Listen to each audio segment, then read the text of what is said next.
하나의 크리스탈 유리컵에다가 물을 절반쯤만 붓고는 거기다 젓가락을 하나 딱 이렇게 꼽아 보세요. 그러면은 그 젓가락은 이렇게 휘어 보입니다. 분명히 젓가락은 똑바로 서 있는데도 불구하고 그것은 이렇게 굴절되기 때문에 꺾어져 보이는 것입니다. 이렇게 말씀드리고 싶습니다. 마음이 굴절되어 있으면은 모든 것이 이렇게 보입니다. 마음이 좁고 편협하게 되면은, 마음이 병들게 되면은 바라보는 것이 온전할 수 없고 들어도 바로 들을 수가 없는 것입니다. 대학에서는 마음에 노여움이 있으면 그 마음을 비울 수 없고, 마음에 두려움이 있어도 그 마음은 바를 수 없다. 마음에 지나치게 즐거움이 있어도 그렇고, 마음에 근심과 걱정이 있어도 그 마음은 바른 마음이 아니다. 마음이 바르지 않으면 보아도 옳게 보이지 않고 들어도 옳게 들리지 않는다. 음식을 먹어도 그 맛을 제대로 알지 못한다라고 하는 말이 있습니다. 오늘 시대가 바로 이렇다고 저는 보고 싶습니다. 사람들의 마음이 굴절되어 있어요. 그리고 마음이 좁아져 있습니다. 마음이 굳어져 있습니다. 심리학자들은 현대 이런 사람들을 가리켜 몇 가지로 표현합니다. 첫째로는 마음이 조급하다고 말합니다. 모든 것이 빠르게 움직이다 보니 인내심이 부족하고 조급해 한다라고 하는 것입니다. 두 번째는 굴절되어 있다고 말합니다. 삐뚤어진 마음을 가지고 있지요. 그래서 서로 믿지 못하고 비판하고 불평한다고 하는 것입니다. 세 번째는 좁아져 있다고 말합니다. 그래서 자기중심적이고 이기적인 모습을 보인다고 말들을 심리학자가 하고 있습니다. 여유가 없습니다. 양보가 없습니다. 이해심도 없습니다. 자기중심적으로 하려고 합니다.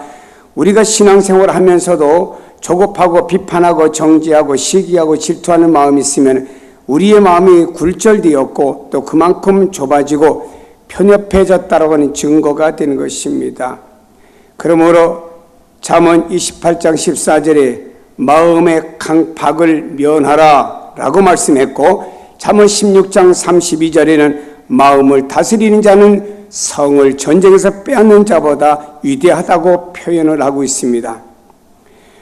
우리가 하나님의 말씀을 들으면서 혹시 우리가 이러한 모습이 아닌지 한번 생각을 해 보아야 됩니다.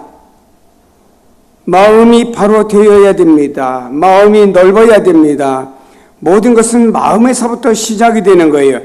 잠언 4장 23절에 모든 지킬 만한 것 중에 더욱 내 마음을 지키라. 생명의 근원이 이에서 마음에서 난다라고 말씀하고 있습니다. 마음은 생명의 근원입니다. 모든 것이 마음에서부터 시작이 되지요. 바른 믿음, 바른 지혜, 거짓이 없는 사랑, 행복 다 마음에서부터 시작이 됩니다. 우리의 마음이 굴절되거나 마음이 병을 앓게 되면 하나님과 바른 관계를 가질 수가 없습니다. 천국을 볼 수가 없습니다. 행복을 얻을 수도 없습니다. 그래서 사람에게는 마음이 중요하다라고 하는 것입니다. 오늘 사역자 예배 나오시고 우리 교회에서 사역하시는 여러분들 잘 들으세요. 저도 여러분들의 눈동자만 봐도 누가 시험에 들었구나 안 들었구나 알 수 있고요. 그러나 하나님이 여러분의 마음을 보실 때 하나님 기뻐할 만한 마음이냐, 예배를 받을 만한 마음이냐, 여러분이 기도를 받을 만한 마음이냐, 하나님으로부터 축복을 받을 만한 마음이냐, 모든 것이 근원은 마음에서부터 나는데 우리의 마음이 그만큼 중요하다고 말씀하고 있습니다. 오늘 사도 바울은 믿음의 사람들에게 마음을 넓히라고 말합니다. 내가 자녀들에게 말하듯이 보답하는 것으로 너희도 마음을 넓히라.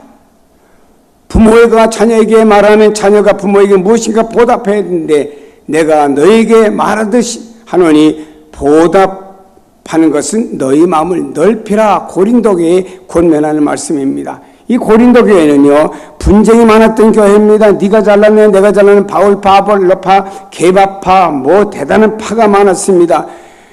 그 가운데서 자기 자신들에게 복음을 전하여 준 바울 사도를 못마땅히 여기며 거짓 선생들이 교회 안에 들어와서 사도권을 의심하게 만들었습니다. 사도는 12사도로 끝난 것이지 바울 사도는 아니다라고 부정하기 시작했습니다. 그러다 보니 저들의 마음은 완악해지기 시작했습니다. 저들의 마음은 좁아집니다. 마음이 병들다 보니 이런저런 문제가 고린도 교회 안에서 일어나게 된 거예요. 교회 안에 문제가 일어나는 모든 것들은 바로 어떤 사람들의 마음 때문에 교회 안에 문제가 일어난다라고 하는 것입니다. 고린도 교회가 그랬던 거예요. 마음이 좁아지니까 이 고린도 교인들은요, 바로 이 교회의 주의 종인 사도 바울을 비판하기 시작했습니다. 어떻게 사도 바울이 사도냐? 아니지.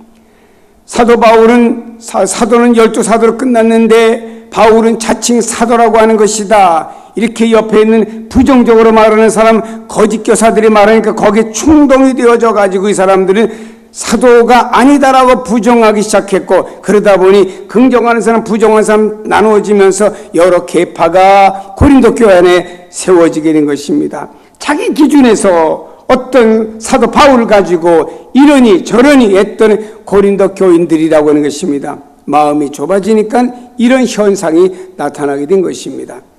주변의 사회가, 주변의 가정이, 주변의 교회가, 주변의 공동체가 어떤 게 문제가 아니고 더 중요한 것은 내 마음이 어떠냐에 따라서 주변의 공동체를 보아지는 시선이 달라지는 거예요. 내 마음이 좁아지면요, 공동체를 보는 눈이 부정적으로 보게 되었고 어두운 면만 보게 됩니다. 그러나 내 마음이 넓어지게 되면 공동체를 수용할 수가 있고요, 공동체의 밝고 좋은 면만 볼 수가 있다라고 하는 것입니다.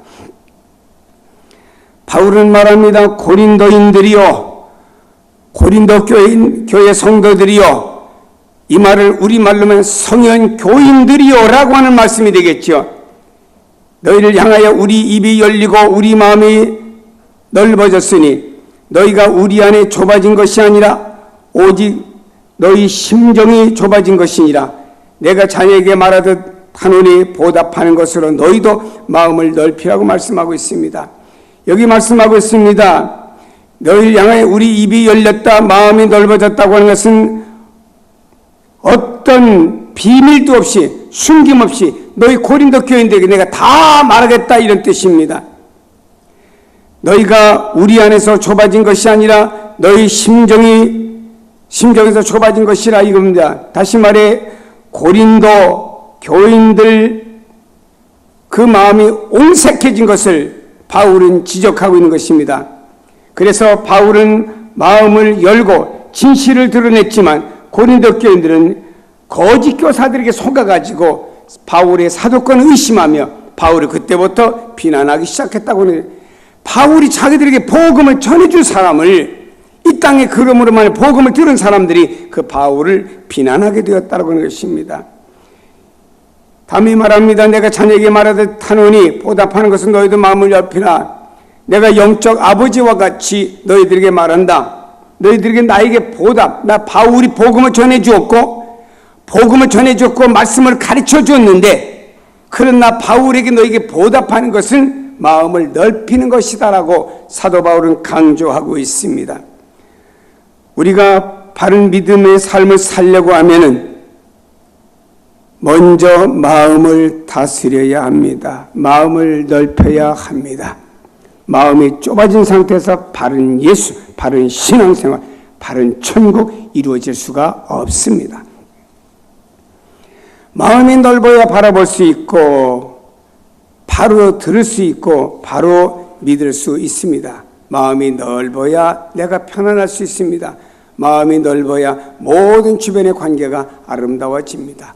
먼저 바울은 이렇게 말합니다. 오직 모든 일에 하나님의 일꾼으로 자천하여 많이 견디는 것과 환난과 궁핍과 고난과 매맞음과 갇힘과 난동과 수고로움과 자지 못함과 먹지 못함이라고 4절과 5절에 말하면서 바울은 고난을 수용하는 마음을 가져야 된다고 말씀하고 있습니다. 여러 가지 고난과 시험에 대해서 그것을 수용하고 이기는 마음으로 넓어져야 된다고 하는 것입니다. 가정도 마찬가지예요. 공동체도 마찬가지입니다. 교회도 마찬가지입니다. 편안할 때, 잘 돌아갈 때는 모두 사람들이 마음이 다 천사같이 보입니다. 그러나 가정에 고난이 옵니다. 그때서부터는 부부가 다투기 시작하고 자녀가 부모를 원망하기 시작하는 일들이 생깁니다. 교회도 고난이 오기 시작하면 그때부터의 마음이 좁아져 가지고 말입니다. 모든 것들이 어려움으로 엉키성키 되어가는 과정을 볼 수가 있지요. 바울은 말합니다. 고난을 수용하는 마음을 가져라. 나는 궁핍과 환난과 고난과 매맞음과 갇힘과 난동과 수고름, 이것은 모든 바울에게 고난입니다. 복음을 전하면서 바울에게 와지는 어려움이었어요. 그러나 이런 상황 속에 바울은 불평하거나 원망하지 않았습니다. 주님께서 불려준 주님의 일꾼으로서 최선과 충성을 다한 사람이 바울이었다라고 하는 것입니다. 사람이 고난을 당하게 되면 시야가 좁아지지요. 생각이 좁아집니다. 그리고 마음이 시험을 당하게 되면 시기하고 질투하게 되고 마음의 미움과 감정과 분노, 이것이 생기는 게 인간이에요. 그것은 그만큼 내 시야가 좁아지고 생각이 좁아졌다라는 이야기지요. 시기하거나 질투하거나 미워해 보세요. 그 사람이 얼마나 옹졸하고 좁아졌는지 모릅니다. 성경에 사울 왕이 다윗을 시기하고 질투하고 미워하게 되었습니다. 사울에게 다윗은 사위입니다. 사람들이 사울은 천천히고 다윗은 만만이라고 하니까 그때부터 속이 뒤틀리게 되었어요. 그 내용은 여러분 아시는 대로 바로 다윗이 골리앗을 넘어뜨렸습니다. 이것을 알았던 모든 이스라엘 백성들은 사울과 다윗을 환영하면서 사울은 천천히고 다윗은 만만이라고 하니까 영 사울의 벨이 속이 아주 꼬이기 시작한 거예요. 그때부터. 이 미움으로 끝난 것이 아닙니다. 사울의 그 미움 속에는 사탄이가 들어갔어요. 여러분의 마음이 좁아지고 누군가 미워하고 싫어하면 그때부터 나는 사탄의 도구로 내가 내어준다는 사실을 깨달으세요. 결국에 옹졸한 왕으로서 온갖 주태를 다 보이는 것을 성경에서 말씀하고 있습니다. 우리는요, 고난과 시험에 대해서 의연한 자세로 받아들일 수 있는 마음을 가져야 됩니다. 그러면서 하나님의 일을 먼저 생각하며 정말 중요한 것이 무엇인지 분별하는 넓은 마음을 갖기를 주님의 이름으로 축복합니다. 성경 열왕기하 3장에 보면 모압과 전쟁하기 위해서 유다와 이스라엘과 에돔이라고 하는 세 나라가 연합군을 형성해가지고 모압 평지에 갔는데 그만 이 연합군이 7일 동안 물을 구하지 못하여 사경에 매게 됐습니다. 여러분, 이스라엘 중동 지역은 덥습니다. 물을 안 먹으면 배기질 못합니다. 근데 7일 동안 물을 먹지 못했습니다. 아무리 막강한 힘을 가진 군이라 할지라도 물이 없으면 힘을 쓸 수 없고 무력한 존재가 되어서 망할 수밖에 없습니다. 군대가 물이 없어 사경을 헤매게 되자 세 연합군들의 왕들은요, 엘리사를 찾아와서 하나님의 기적을 통해서 당신이 우리 군인들에게 먹을 물을 달라고 호소합니다. 여기 있는 엘리사는요, 자기를 찾아온 세 왕을 보면서 분노를 느껴요. 이스라엘 왕은 요람인데 구약에서 가장 악했던 아합과 그리고 이세벨 사이에서 태어난, 그래서 자기 아버지가 걸어갔던 잘못을 그대로 걸어가고 하나님을 믿지 않았던 여호람이라는 왕이었습니다. 유다 왕은 여호사밧이었습니다. 하나님을 믿는 사람이었는데 현실주의자였습니다. 여러분 잘 기억하세요. 여호사밧은 하나님을 믿는데 그 사람은 현실주의자였습니다. 그래서 역시 또 엘리사가 기뻐하지 않았습니다. 세 번째로는요, 에돔 왕이었습니다. 여기 여호람과 에돔 왕은요, 동맹군이 되어서 몰려다녔지만 에돔 왕은 하나님을 믿는 사람이 아니었습니다. 불신 나라였습니다. 이런 상황에서 엘리사가 세 왕을 볼 때 도저히 도와주고 싶은 마음이 들지 않았습니다. 온통 오히려 미운 감정, 분노의 감정이 막 솟고 올라왔습니다. 그러나 엘리야가, 하나님의 일을 생각하고 저 목말라 애쓰는 군인들을 바라볼 때 너무 안타까웠습니다. 마음을 진정할 수가 없습니다. 우리는 막 한쪽 마음에서는 막 미운 감정, 분노의 감정이 일어나고, 한쪽에서는 하나님의 일이 무엇일까, 또 저 군인들 참 전쟁하다 물도 마시지 못하고 힘들어하는데 하는 이런 마음이 막 마음에서 이렇게 두 마음이 부닥치게 되었습니다. 여기는 엘리사는 너무 힘들었어요. 그래서 엘리사는 세왕은 그렇다 치더라도 저 군인들을 위해서 내가 도움을 주지 않을 수가 없지 않느냐, 또 하나님의 일을 생각하면 그렇지 않느냐, 그들에게 도움을 주려고 합니다. 그런데 마음에 분노와 시기와 원망이 가득 차니까 하나님 역사가 나타나지를 않아요. 여러분, 엘리사라고 해도요, 그 마음에 분노와 시기와 원망이 가득하니까 하나님의 기적의 역사가 그를 통해 나타나지 않은 거예요. 여러분, 하나님은 우리의 이런 마음속에 당신의 역사를 일으키지 않는 하나님이라는 사실을 깨달아야 됩니다. 그래서 여기는 그냥 엘리사는 너무나 괴로웠습니다. 여러분, 성경에 주님 뭐라고 말씀합니까? 예배하기 전에 형제와 다툰 일이 있으면 화해하고 와서 예배드리라고 말합니다. 그래야만이 성령의 역사입니다. 여러분, 말씀드립니다. 여러분, 누군가와 갈등 구조가 되어 있는 사람이 있습니까? 먼저 가서 손잡는 사람이 성령의 사람입니다. 누가 와 손잡아 주기를 기다리며, 그렇잖아요. 내가 뭘 잘못했다고 그래? 그 인간 참 희한하지, 왜 나만 보면 시선을 돌리고 그래? 그 참 못된 인간이야 하면은요, 그건 뭐냐, 내 안에 의가 살아있는 거예요. 예수가 살아있는 게 아니고. 그렇게 내가 의로울지라도 그 상대에 가서 형제요, 자매요, 미안하다, 어떻게 살다 보니 내가 당신과 관계 이렇게 된것 미안하다 하고 손 딱 잡으면요, 그 사람이 성령의 사람이요. 마음의 미움과 분노와 시기와 원망이 가득하니까 여기 있는 엘리사는요, 하나님 역사가 일어나지 않습니다. 그래서 할 수 없이 마음을 다스려 주기 위해서 검은 것 타는 사람을 불러오라고 열왕기하 3장 15절에 말합니다. 그래서 검은 것 타는 사람이 와서 찬양을 막 연주합니다. 그때서 엘리사의 마음이 다스려지기 시작했습니다.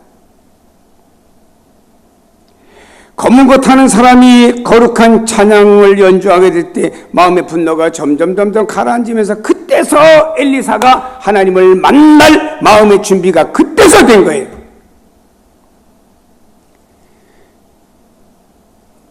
마음이 잘못되면요, 기도도 안 됩니다. 잘 들어보세요. 장면들 좀 잘 좀 들어요. 여러분 잘 아셔요. 마음이 잘못되면요, 아무리 기도도 하나님 앞에 상달 안 됩니다. 중요한 건 먼저 마음이에요. 마음입니다. 그래서 오죽한 마음을 다스리라. 생명의 근원이 마음에서 난다고 그랬잖아요. 엘리사는 하나님의 사람이 그럴 때 얼마나 많은 기적이 나타났습니까? 그런데 마음의 시기, 분노, 원망, 이놈의 왕들 하나님도 안 섬기고 하나님 앞에 불신앙적인 생각을 하고 막 이런 마음이, 물론 사실입니다. 엘리사의 마음이 안정이 안 되니까 하나님 역사 안에서 찬양을 막 들으면서 마음의 분노를 쫙 가라앉혔지요. 그리고 나서 하나님 만날 준비가 돼요. 그리고 나서 기도합니다. 그리고 나서 성령의 역사가 나타나서 그 다음에 골짜기에서 물이 쫙 흘러넘쳐서 모든 군사들이 다 마시게 된 겁니다. 이마침 사람의 마음이 중요하다고 하는 걸 우리에게 가르쳐주는 한 구약의 페이지가 됩니다. 여러분, 나의 감정보다 하나님의 일이 더 중요합니다. 나의 마음보다 형제와 이웃이 은혜를 입고 복을 얻는 것은 더 중요합니다. 그러므로 우리는 고난 가운데서 마음이 시험이 올 때 그 의미를 알고 그것을 이기고 나갈 때 하나님의 일을 이루는 거룩한 성도가 다 되리라 믿습니다.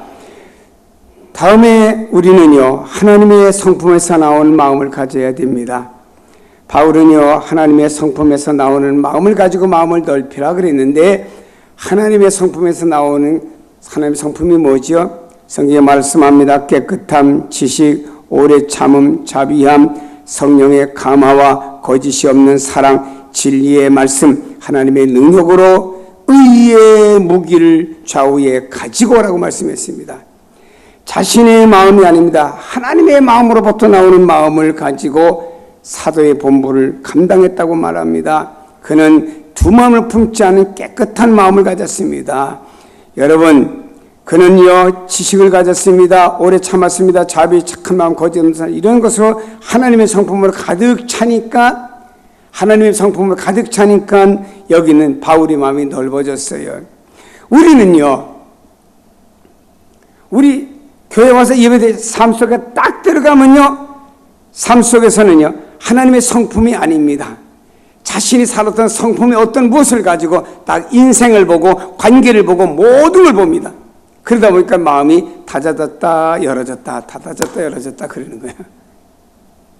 우리는 하나님의 성품을 가지면은 자동적으로 마음이 열려지는 겁니다. 성경에는 육신의 소욕, 육신의 마음을 말합니다. 갈라디아 5장의 음행, 더러운 것, 호색, 우상숭배, 술수, 주술, 원수 맺는 것과 분쟁과 시기, 분냄, 당짓는 것, 분열, 이단, 투기, 술 취함, 방탕함, 이런 것들에서는 성경에서는 돌아서라, 다시 버리고 돌아서라고 말씀합니다. 왜냐? 성경에는 이런 육신의 소욕을 가진 사람을 향하여 갈라디아서에 말씀하기를 이런 사람은 하나님의 나라를 볼 수 없을 뿐만 아니라 하나님의 나라를 들어갈 수도 없다라고 말씀했기 때문입니다. 하나님의 성품을 성경에서 묵상하세요. 성품을 배우세요. 그 안에서 나오는 마음을 가지세요. 그리할 때 하나님의 음성을 바로 들을 수 있고 하나님의 일을 바로 볼 수 있고 아름다운 열매를 맺을 수가 있습니다. 주님도 말씀했습니다. 내 마음은 온유하고 겸손하니 내게서 배우라 그랬습니다. 저는 구약으로 가면은 요셉이라고 하는 사람, 참 인생에 파란만장한 세월을 살아간 사람이 요셉입니다. 아버지의 사랑받던 아들이 갑자기 형들의 미움에 의해서 다른 나라의 노예로 팔려갑니다. 노예 생활 부지런히 하다 보니까 가정의 총무로 좀 살만한데 또 그 가정의 주인 마님이 자기의 어떤 성적인 욕구를 들어주지 않는다고 모함을 해가지고 감옥에 가게 합니다.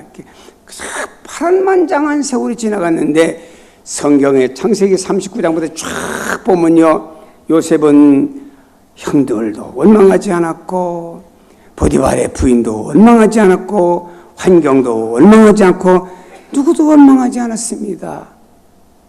오히려 나중에 형제들이 돌아와서 어쩔 줄 몰라 할 때 요셉은 이렇게 말했습니다. 하나님은 과거와 현재와 미래를 아신 하나님께서 우리 가정을 구원하고 우리 형제들을 먹을 거 없는 곳에서 먹은 나라로 옮겨오게 하시려는 다 하나님의 섭리요, 내가 고생한 것이 아니고 하나님의 섭리야라고 하면서 그 요셉의 넓은 마음을 형제들에게 보여줍니다. 자, 이렇게 보세요. 요셉이 애굽에서 국무총리가 되었습니다. 형제들이 곡식 사러 왔습니다. 옛날 생각하면 여봐라, 저 간첩들이다, 갖다 다 감옥에 가두고 참수해라. 형제들은 목 다 달아나요. 야, 보복할 기회 왔다. 과거엔 당신들이 날 미워했지, 이 시간에 보복의 기회다 하면은 이건 요셉의 마음이 좁아진 겁니다. 그 형제들을 향해 넓은 마음을 가지고 형님들 얼마나 멋져요. 이 사회가 가면 갈수록 좁아지다 보니까요, 개인도 가정도 공동체도 갈등이 얼마나 심화되는지 모릅니다. 여러분, 이런 속에서 우리는 하나님의 성품에서 나오는 그 성품을 소유하게 될 때 넓은 마음을 갖게 될 줄로 믿으시기를 바랍니다. 다음에 우리에게는 부유한 마음을 가져야 됩니다. 모든 것을 넉넉하게 생각할 줄 알고 그 안에서 당당하고 자신감 있게 여유 있게 생각할 줄은 마음을 가져야 됩니다. 사도 바울은 말합니다. 무명한 자 같지만 나는 유명한 자의 죽은 자 같으나 보락 살아있고 징계를 받는 자 같으나 죽임을 당하지 아니하고 근심하는 자 같으나 항상 기뻐하고 가난한 자 같으나 많은 사람을 부여하게 하고 아무것도 없는 자 같으나 모든 것을 가진 자로다 그랬습니다. 여러분, 여기는요, 바울이 말했습니다. 난 무명한 자 같으나 유명한 자다. 왜냐? 일부 교인들은 나를 사도권을 부정하고 무시하려고 하지만 또 일부 교인들은 나를 사도로 인정한다. 그러니까 나는 무명한 자 같지만 나는 유명한 자다 이 말입니다. 죽은 자 같이 보이지만 우리가 살아있다 이 말입니다. 사도 바울이 말입니다. 가는 곳마다 얼마나 위험에 노출되어서 40에 하나 가만매를 몇 번씩이나 맞고 강에 위험, 바다에 위험, 얼마나 수많은 위험을 당했는지 모릅니다. 이런 가운데서 그는 죽은 자 같으나 살아있다. 그러나 매 순간마다 보호하여 오늘에 내가 있게 되었다. 하나님의 보호하심 속에 살아있는 자라고 말했습니다. 그는 말합니다. 근심하는 자 같은 항상 기뻐하는 사람이라고 했어요. 유대인들의 오해와 사도권에 대한 오해로 인해서 그가 근심할 수 있는 사람같이 보였으나 하나님의 도우심을 믿으며 축복을 받으며 현재의 고난은 장차 나타난 하나님의 영광과는 좋게 비교할 수 없다는 생각으로 말미암아 오히려 항상 기뻐하는 사람으로 변했다라고 말합니다. 또 말합니다. 아무것도 가진 것이 없는 자 같으나 모든 것을 가진 자라 그랬습니다. 그는 예수님을 만난다면 모든 걸 다 버렸습니다. 배설물같이 버렸어요. 그러나 아무것도 가진 것이 없습니다. 하루하루 일해서 먹고 살고 복음 전하는 사람이었습니다. 모든 것을 가진 자로다. 그는 하나님의 나라의 모든 보화를 가진 자라고 이렇게 고백하고 있는 바울의 모습은 바로 풍요로운 마음을 가진 사람입니다. 성도 여러분, 세상에 가진 것 없고 지위 없고 다 없어도 우리의 마음은 마음의 부자는 되십시다. 인간적으로 볼 때 무시당할 수 있고 여러 고난과 어려움을 통해서 마치 징계받는 자가 죽은 자 같았습니다. 그러나 그들은 이기는 자였고 베푸는 자였고 살리는 사람이었습니다. 때문에 어떤 사람보다 강한 사람이요 기쁨의 큰 사람이었고 가진 사람이었다라고 하는 것입니다. 이것은 그리스도 안에서 가진 승리자의 마음이고 부유한 마음입니다. 저도 사람인지라 어떤 데 근심할 수 있죠. 제가 이렇게 기도합니다. 하나님 감사합니다. 주님 뭐랄까요? 인간아 뭘 가지고 감사하냐? 물으실 거 아니겠어요? 주님 제가 살았으니까 근심하지 죽으면 근심할 필요가 있겠습니까? 그래서 살아있는 게 감사하죠. 우리는 이 마음을 가지세요. 그리스도인은 죽은 자가 아니고 산 자입니다. 무시를 당한 사람이 아니라 인정받은 사람입니다. 가진 것이 없는 사람 같지만 우리는 많은 것을 가졌고 그리스도를 소유함으로 모든 것을 가진 사람입니다. 이 마음으로 넓혀간다고는 그리스도가 내 안에 계십니다 라고 하는 것은 온 우주와 만물을 만드신 그리스도가 내 안에 있습니다 할 때는요, 우주가 내 안에 있는 마음을 가지고 넓게 생각하시고 그 자신이 없으면 집에 가셔서 지구본 하나 사다가 딱 끌어안으시고 지구가 내 안에 있다 그러셔요.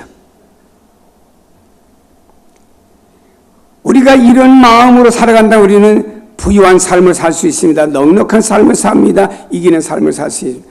왜 우리 예수 믿는 사람이 그리스도 안에서 이런 마음 가지고 살아가야 되는데 어떤 사람은 예수 믿는 게 괴로워, 사람 만나는 게 괴로워, 주의라는 게 괴로워. 이런 사람들은 자기 마음이 이런 거예요. 내 마음이 굴절된 마음이라니까 이기적이고 좁은 마음이 돼서 그런 거예요. 넉넉한 풍요로운 마음을 가진다고 하면요, 다른 사람을 살리고 다른 사람의 도움을 줄 수 있는 이런 삶을 살아갈 수가 있습니다. 모든 사람을 수용할 수 있는 삶을 살아갑니다. 여러분, 그리스도 안에서 모든 것을 가진 자의 마음의 삶을 살아갈 수가 있습니다. 여러분, 우리의 마음이 굴절되고 우리의 마음이 병들고 우리의 마음이 좁아져 있지 않은가 하고 한번 돌아보시고, 시시한 것 때문에 흥분하고 분노하고 하찮은 것 가지고 시기하고 질투하며 사소한 것 가지고 판단하고 정지하고 살아가고 있습니까?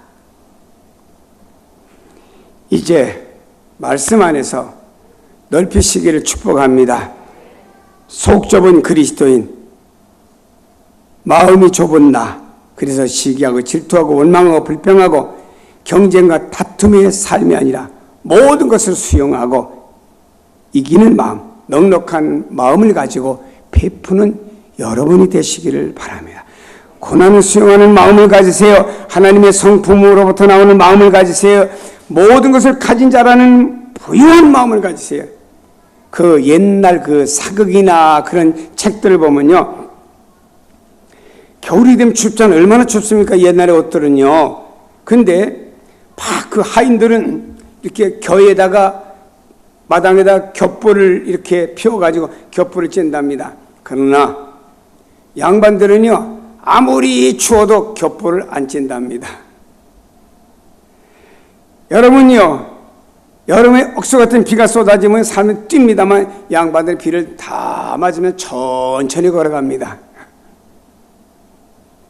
물론 양반이란 근기 때문에 그렇지만 우리 이걸 다른 면으로 해석하면요, 좀 넓고 풍요로운 이런 마음을 가지면은 억수 같은 비가 쏟아지는 것 같은 삶 속에서 우리는 여유 있게 걸어갈 수 있는 사람이 될 수가 있는 것입니다. 이런 마음을 가질 때 여러분은 바로 볼 수 있습니다. 바로 들을 수 있어요. 멀리서 보고 인내하면 나아가게 됩니다. 하나님 중심으로 생각을 하게 되고 하나님의 일을 생각하게 되고 좁은 관계의 삶이 아니고 넓은 관계로 살아갈 수 있습니다. 따라합시다. 너희도 자신이 없으시구만. 너희도 마음을 넓히라.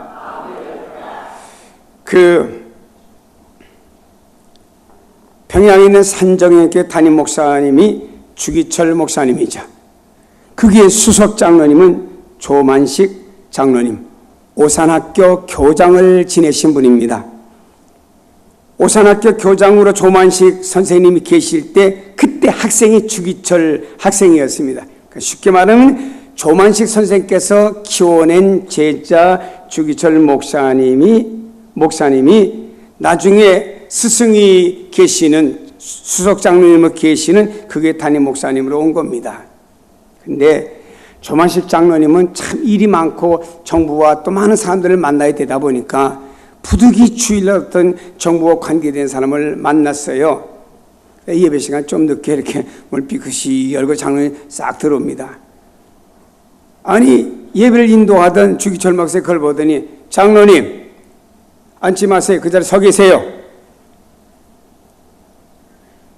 그 장로님 앉지 못하고 그냥 서가지고 예배를 드립니다. 찬송이 지나갑니다. 기도가 지나갑니다. 설교가 지나갑니다. 옛날 예배는 또 길었잖아요. 1시간 반 가량. 저 뒤에 서 있으면 우리 장로님들 나 좀 봐요. 어떤 생각 갖겠습니까? 목사가 장로를 건드려? 참 우리 목사 좀 이상해졌는지 좀 변했나? 나 좀 봐요. 장로님들 나한테 보지 말고 왜 자꾸 시선을 돌려요? 그런 생각 가질 수도 있을 거 아니, 사람이기 때문에. 그러나 여기는 조만식 장로님 그러잖아요. 예배가 다 이제 설교 마친 다음에 주기철 목사님이 장로님 나오셔서 기도하세요. 나와서 목사님이 설교 끝나고 기도할 시간에 대신 기도했습니다. 그때 조만식 장로님이 3가지 기도를 했어요. 첫째로, 하나님, 주일날 장로가 하나님께 예배 드리는 것보다 사람 만나는 걸 더 소중히 여겨 예배 늦음을 용서해 주세요. 두 번째로, 예배를 인도하는 목사님의 마음을 늦게 오므로 서운하게 드리는 걸 용서해 주세요. 세 번째로, 장로가 교인들에게 모범이 되어줘야 되는데 모범이 되지 못하고 예배 지각한 것을 용서해 주세요. 온 교인들이 감동을 받고 다 눈물바다가 됐어요. 저는 여기에서 조만식 장로님을 보면서, 이야, 굉장히 넓으신 분이다. 굉장히 넓은 분이다. 뒤에 서 계시면서 마음의 시험을 받을 수 있는 상황 속에서 덜게 탁 이런 멋진 신앙, 이런 분들이 한국계 초대교회 초석을 놓은 유명한 인사들이 된 겁니다. 성경은 말씀합니다. 시편 20편 4절에 마음의 소원대로 허락하시고, 이런 넓은 마음의 소원대로 허락하시고, 다윗은 내 마음에 합한 자라, 이런 넓은 마음을 가졌기 때문에 다윗이 하나님 마음에 합한 자. 왜? 사울을 그렇게 죽일 기회가 많이 있었음에도 사울을 죽이지 않았더니 다윗의 넓은 마음은 하나님의 마음에 맞았다, 이 말입니다. 여러분, 내 안에 내가 맞아야 되고 세상에 내가 맞는 게 중요한 것이고 하나님 안에 내가 맞는 게 제일 중요한 겁니다. 다윗은 하나님의 마음에 들었어요. 그 다음에 내 뜻을 다윗을 통해서 다 이루겠다. 축복자가 너 다윗이다, 이 말이에요. 사울은 버렸지만 너를 통해서 내가 뜻을 다 이루리라. 다윗이 축복받는 사람이 되었죠. 성경에 말씀하고 있습니다. 주님은 10계명을 요약하면 2가지인데 하나님을 사랑하는데 어디서 마음을 다하여 하나님을 사랑하기 시작하라고 했습니다. 사랑하는 여러분, 우리 성인의 성도 여러분이 세상 살다 너무 각박해요. 참 나도 모르게요. 목사인 저부터 시작해서요. 왠지 마음이 좁아지는 것 같아요. 세상 살다 보니 왜 이렇게 마음이 좁아지는지 몰라요. 세상의 구조가 다 그렇게 되어갑니다. 이럴 때 여러분 아닌 주님, 수용할 수 없는 나를 주님은 십자가에서 나를 수용해 주셨습니다. 그 십자가의 사랑, 그 십자가의 보혈이 내 안에 흐르고 있습니다라는 이 증거를 가지고 마음을 넓히세요. 수용할 수 없는 사람도 다 수용하고 넓은 마음을 가지게 되면 그런 마음에는 하나님이 계시고 성령의 역사가 일어나고 축복이 임하고 능력이 임하고 하나님 그런 마음을 가진 자를 통해서 이 시대에 사용한다는 사실을 믿기를 주의 이름으로 축복합니다.